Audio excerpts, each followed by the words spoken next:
Hello viewers, 4DIYers here with another video for everyone. In this particular video here, I'll be showing you how to replace the rear sway bar links on a 2015 Mazda CX9. This procedure applies to the first generation of Mazda CX9 made between the years of 2006 and 2015. Broken or worn sway bar links will cause a rattle or clunking in the rear, and you will notice a substantial increase in body roll. The rear wheels do need to be removed in order to gain access to the sway bar link mounting point. Safely elevate the vehicle and remove the wheel. The lug nuts are 21mm. Here I'm using my 20-volt impact wrench by OEM Tools, model number 24481 from Mobile Distributor Supply, rated at 300 foot-pounds of nut-busting torque and 260 pounds of tightening torque, 2-speed transmission with a 4 amp-hour lithium-ion battery. This is a great addition to anyone's toolbox. Place a jack stand under the vehicle as a safety. As you can see, here is a sway bar link and it's completely broken off. In order to remove the old link, the bolt needs to be removed from the control arm. On this style, you can use an Allen wrench to hold the center and then remove the nut. I found a 3/16 Allen wrench fit best even after cleaning the hole. A 5mm would not fit and a 4.5mm was too small. The nut is a 14mm. A block of wood was used to hold the Allen wrench in place. It did loosen slightly until the socket head on the stud stripped. If you do run into this problem, then I do have a solution. Using an angle grinder with a cutting disc, the stud was then cut down the center to make the nut split into two pieces. Be extremely careful so you don't cut the control arm. Use a chisel to break apart the nut. Finally, the old link is then removed. The parking brake cable is also attached to this fastening point. There is a tab that fits into an alignment hole here. Compare the old and new sway bar links to ensure they are the same. The new replacements have a hex for a wrench on the back side, which makes the installation and removal much easier. Install the new sway bar link into the parking brake cable bracket, then into the control arm and thread on the nut.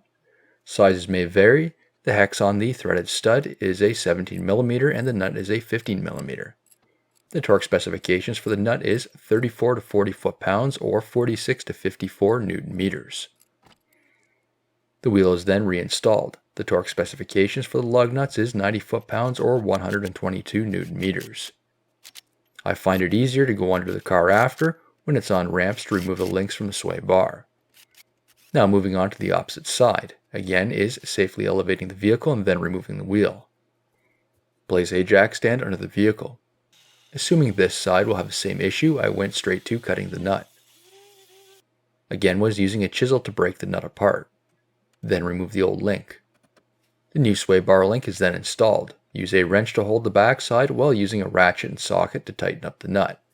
If a link doesn't line up with the sway bar, don't worry about that as it rotates. The torque specifications for the nut is 34 to 40 foot-pounds or 46 to 54 Nm. Reinstall that wheel. The torque specifications for the lug nuts is 90 foot-pounds or 122 Nm. Now the vehicle is driven onto ramps so we can work underneath it. I tried again using a wrench with an Allen wrench to hold the threaded stud in place. Unfortunately, I had no luck again. So I went back to my previous method of using an angle grinder to slice the nut in half. A block of wood was placed behind the sway bar to keep it in place when splitting that nut apart with a chisel. Then the old sway bar link is removed. Moving on to the other side before bolting that sway bar in place. With the sway bar disconnected, I'm able to swing it down further for easier access. The angle grinder was used to split that nut in half again. Then a chisel is used to break it apart. The old link is then removed. Now is bolting the sway bar back up. The sway bar and one link is aligned. The threaded stud is put into place. The nut is installed. This is the same process as previously.